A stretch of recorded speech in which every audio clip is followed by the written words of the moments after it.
to Saturday, March 14th. I'm not sure what time it is, but it'll show up on the timestamp.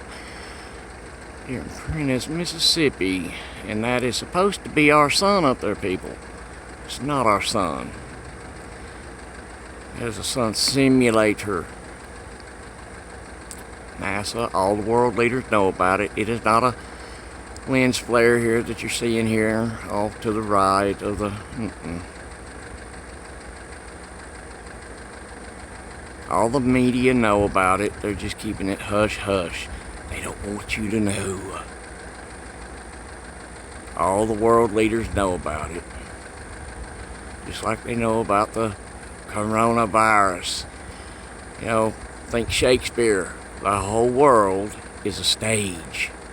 But people, let me tell you, Jesus Christ is coming back. He's coming back soon. So if you don't know Jesus, you need to know him. Jesus loves you. He loves everybody.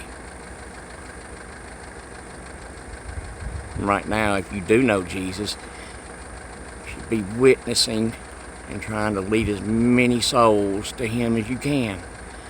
Right now we're in the beginning of sorrows days. Perhaps maybe even the first 3 seals broken. I'm not sure. And I'm not going to say I 100% am certain on that.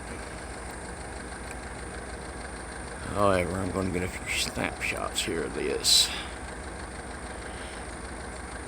Okay, folks, I love everybody. And it is hot right now. Yeah, that's another thing. March feels like August. Alright. I love y'all. God bless. Jesus Christ is King. God the Father. Thank you.